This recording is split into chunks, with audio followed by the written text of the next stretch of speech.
మహిళా సంఘాలు ఇప్పటికే చాలా విమర్శలు చేశాయి మీ మీద. ఇన్ఫాక్ట్ ఈ టాపిక్ చూసి వాళ్ళు ఏమంటారా అని మాకు కూడా ఒక విధమైన, అంటే మీరు అమ్మాయిలను చిత్రీకరించి వాళ్ళ బాడీ మీద పెట్టే ఎవరికైనా ఏ మాత్రం ఇంగిత జ్ఞానం అన్నా, నేను కేవలం అమ్మాయిని పొగుడుతున్నాను, ఆరాధిస్తున్నాను, అమ్మాయిల కన్నా గౌరవం నేను దేవుడికి కూడా ఇవ్వను, అదొకటి అర్థం అవుతుంది. కానీ కల్చరల్లీ మన దేశంలో అమ్మాయిల అందాన్ని పూజించడం అనే కాన్సెప్ట్ ఇంకా జీర్ణించుకోలేకపోతున్నారు చాలా మంది. చెప్పను, కొంతమంది గొడవ చేసేవాళ్ళు కొంతమంది. బట్ యాజ్ అ కల్చర్ ఇంకా ఓపెన్నెస్ ఉందంటారా? అంటే యాక్సెప్ట్ చేసుకుంటున్నారు కానీ attraction of a man for a man towards a women అనేది అది నేచర్ డ్రివెన్ ఆస్పెక్ట్. అది మనం సృష్టించింది కాదు. నేచర్లో ఇంక్లూడింగ్ యానిమల్స్లో the attraction of the opposite sexes అనేది అంత గొప్ప సింహం కూడా రోజు చేసి చంపేది కూడా ఆడసింహం చూడగానే తోక ముడుచుకుని అది అయిపోతుంది. So that is the power of the female. So అది ఒక యాసెట్గా తీసుకుని అమ్మాయిలు ఆనందించాలి, కానీ నన్ను ఇలా చూస్తారా అనేసి చేయటం అనేది రిలీజియస్గా, మారల్గా, ఒక సోషల్ వాల్యూస్లో వాళ్ళ అందాన్ని వాళ్ళు పక్కన పడేసి వాళ్ళకున్న యాసెట్ని డౌన్ ప్లే చేయటం అనేది ఒక కుట్ర పనింది రిలీజను, సొసైటీ. అది ఫ్రీ చేసుకున్నప్పుడు నేచర్ ఆస్పెక్ట్లో ఉంటే వాళ్ళ సెక్షువాలిటీని కానీ వాళ్ళ అందాన్ని ఒక వెల్త్గా తీసుకోవాలి, అంతే తప్ప అపార్థం చేసుకోకూడదు. అమ్మాయిలు మీరు చెప్పినట్టు కూర్చుని ఎదురుకుండా బొమ్మలాగా, షోకేస్లో బొమ్మలా ఉండి మీరు ఆరాధించుకుంటూ పోతే వాళ్ళు చూసి ఏమి మాట్లాడకుండా, చలనే లేకుండా, చివరికి అమ్మాయిలు తింటే కూడా మీరు సహించలేరు. అంటే concept of a girl eating food అంటే పాయింట్ అంటే, నాకు అమ్మాయి అనేది నేను దేవత అన్నప్పుడు అనిపించినప్పుడు, దేవతలు మనుషులు చేసేది ఏమీ చేయకూడదు అనేది నా ఫీలింగ్. అయితే of course I understand the human being, it is natural, అది క్వశ్చన్ అది కాదు. అప్పుడు నేను ఫర్ ఎగ్జాంపుల్ ఒక అమ్మాయితో నేను ఒక రెస్టారెంట్కి వెళ్ళాను. రెస్టారెంట్కి వెళ్ళి నేను ఎంత సెన్సిటివ్ అంటే ఒక అమ్మాయి అందానికి, ఇప్పుడు ఒక మిర్రర్ ఉంది అక్కడ రెస్టారెంట్లో, ఆ మిర్రర్లో మా ఇద్దరి రిఫ్లెక్షన్ వస్తే నా మొహం ఫ్రేమ్ని చెడగొడుతుంది అమ్మాయి అందం ముందు. అందుకని నేను నా పొజిషన్ మార్చుకుని ఆ అమ్మాయి కనిపించేలాగా నేను పెట్టి, దాని తర్వాత నేను మాట్లాడుతున్నప్పుడు తను చిప్స్ ఏదో తింటూ ఉంటే నాకు ఆ డిస్టర్బెన్స్ వస్తుంది, కాబట్టి నేను చిప్స్ అన్న తింటే నాతో మాట్లాడని చెప్పాను.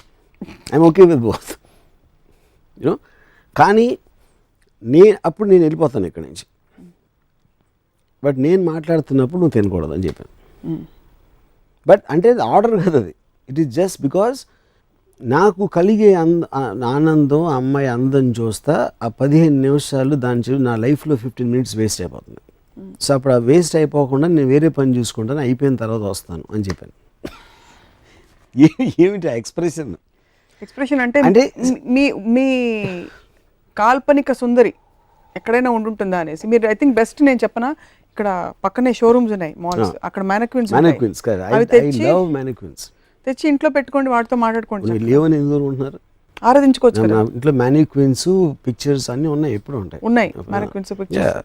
అందుకంటే చక్కగా మీరు ఎలాగో ఆరాధనే కాబట్టి మీది ఒక మంచి దేవత సరస్వతి దేవిని తీసుకొచ్చి కూర్చోపెట్టి రోజు ఆరాధించుకుంటూ మీ ప్రేమని ఇలా పువ్వులతో వ్యక్తపరచుకోవచ్చు కదా. ఆవిడతో మాట్లాడితే ఆవిడేం మాట్లాడదు.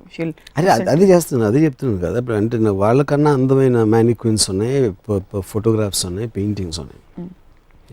But to delve a little deeper Ramu garu, మీ ఇంప్రెషన్స్ అసలు ఎక్కడి నుంచి మీరు కలెక్ట్ చేశారు ఈ విషయాన్ని గురించి? అంటే చిన్నప్పటి నుంచి మీరు రెస్పాన్సెస్ చూసారు, బికాస్ ఒక టైంలో మీరు ఒక అమ్మాయిని చాలా గాఢంగా ప్రేమించారు. ఇదే రాము గారు ఏమైపోయారని మేము బెంగ పెట్టేసుకుంటున్నాం. ఓకే, కానీ అది మీరు సపోజిషన్ చేస్తున్నారు. అది ఏమిటి గాఢంగా ప్రేమించడం అనేది? ఫస్ట్ ఆఫ్ ఆల్ అది ఒక మెజర్మెంట్ పాయింట్. గాఢంగా అంటే ఏంటి, దాని మీనింగ్ ఏంటి ఒకటి. రెండోది, నేను ఒకటేసారి కాదు చాలాసార్లు ప్రేమించాను. ఎప్పుడు ప్రేమించానంటే అమ్మాయిగా ఉన్నంత వరకు. కానీ ఇందాక నేను చెప్పాను, వాళ్ళు మారిపోతూ ఉంటారు. మారిపోయినప్పుడు నా ప్రేమ కూడా వెళ్ళిపోతూ ఉంటుంది. అది కొన్ని ఎక్స్పీరియన్సెస్ అయిన తర్వాత నేను రియలైజ్ అయ్యి అప్పటి నుంచి దూరం నుంచి ఆరాధించడం మొదలుపెట్టాను. సో అయితే మీరు ఇన్వాల్వ్ కారైతే you don't get involve just for the reason that it will cause you pain. yes, because your perfect mirror will get broken into pieces in no time. Disappointment, frustration వస్తుంది. అందుకని బుద్ధుడికి జ్ఞానోదయం అయినట్టు నాకు కూడా అయ్యి, ఇన్ ఆల్ యువర్ రిలేషన్షిప్స్ మీరు ఇంత బొమ్మలాగా అమ్మాయి ఉండాలంటే యూజువలీ మెదడు లేని డంబ్ స్త్రీలు. కానీ అలాంటి మిమ్మల్ని ఎరిగిన మా అందరికీ కూడా వాట్ వీ ఫీల్ ఇస్, మీకు కొంచెం కొద్దో గొప్ప తెలివితేటలు ఉండే వాళ్ళంటే కొంచెం ఒక విధమైన గౌరవం అది స్త్రీలలో ఉన్నా కూడా అని. That's what we feel. 2 points ఉన్నాయి ఇక్కడ. ఒకటి, డంబ్ అనేది అర్థం లేనిది, స్టూపిడ్ మాట్లాడటం అనేది డంబ్. మాట్లాడుకుంటూ ఉండటం అనేది అది ఏదైనా ఒక ఫిజికల్ రిస్ట్రెయింట్ అని నేను చెప్పట్లేదు. అది అర్థం చేసుకుని ఒకళ్ళకి నా మీద ఇలాంటి ఇమేజ్ ఉందని ఇమేజ్కి ప్లే చేయడంలో ఏం తప్పలేదు. సో అప్పుడు అది డమ్నెస్ నుంచి రాదు, ఇంటెలిజెన్స్ నుంచి వస్తుంది అది ఆ ఆస్పెక్ట్ అనేది. సో మీరు ఒక అమ్మాయితో ముందు చెప్తారా, నాకు నువ్వు వినకూడదు, మాట్లాడకూడదు, నువ్వు ఇలా ఉండాలి అలా ఉండాలి అని చెప్పి మీ ఎక్స్పెక్టేషన్ సెట్ చేసేస్తారా ముందే? అంటే అమ్మాయిని ఎనీ కెపాసిటీ, అది it can be relationship on personal front or professionally. For example నేను ఒక ఎగ్జాంపుల్ చెప్తున్నాను. ఒక అమ్మాయితో నేను I'd rather have sex with you than have a conversation with you అన్నాను. తను చాలా ఒఫెండ్ అయింది. కానీ ఆ పాయింట్ ఏంటంటే అప్పుడు నేను చెప్పానంటే వెదర్ ఇప్పుడు నువ్వంటే ఏంటి, నువ్వు నీ బాడీ కాదు, లేకపోతే నీకు బ్రెయిన్లో ఐడియాస్ ఉన్నాయి, థాట్స్ ఉన్నాయి, వాటి నుంచి నువ్వు పర్సెప్షన్ నువ్వు చూస్తున్నావు. సో నాకు నీలో ఏమి ఇష్టం అని చెప్పాను.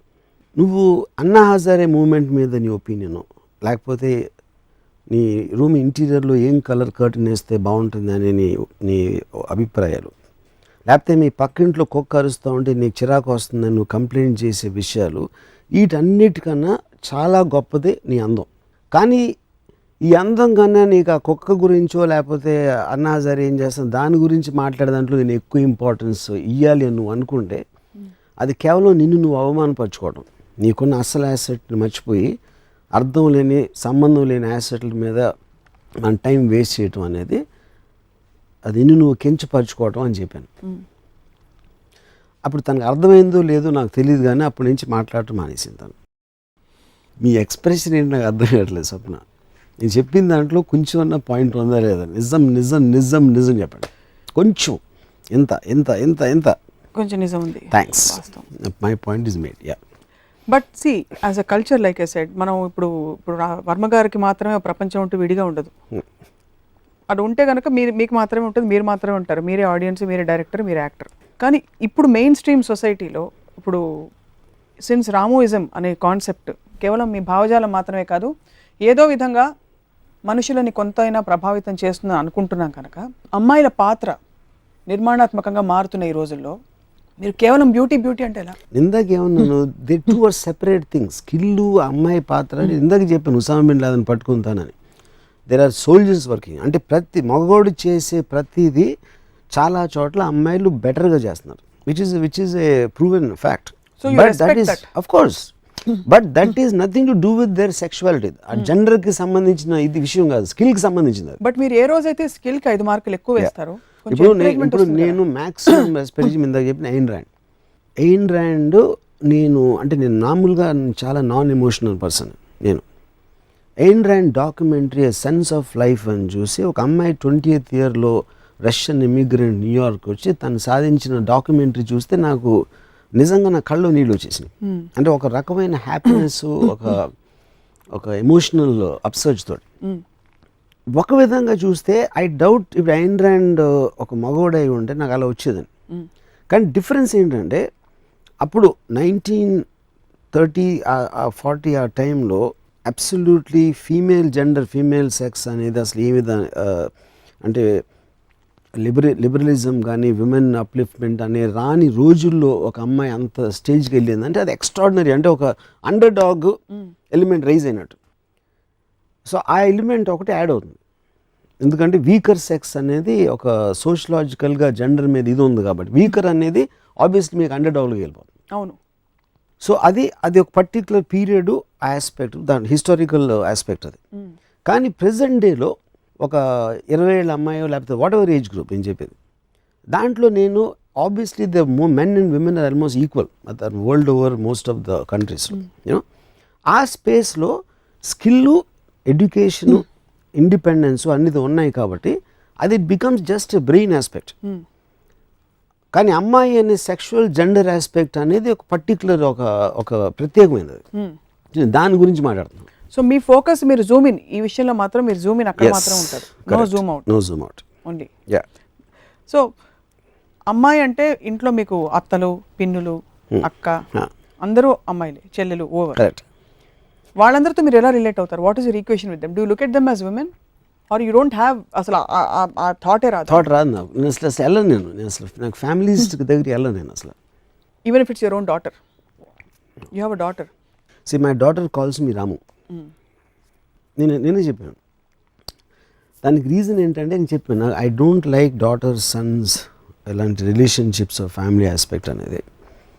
టూ పొలిమెంట్స్ ఏం చెప్పానంటే, నాకు ఒకటి నువ్వు నాన్న అని పిలిస్తే నా ఏజ్ గుర్తొస్తుంది, నాకు అది ఇష్టం ఉండదు. రెండోది, నువ్వు నాన్న అని పిలవన్నప్పుడు నిన్ను కూడా ఒక అమ్మాయిలాగా చూస్తాను.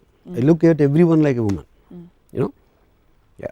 సో అప్పుడు తను నన్ను ఒక స్పీసీస్ లాగా చూస్తుంది నా డాటర్.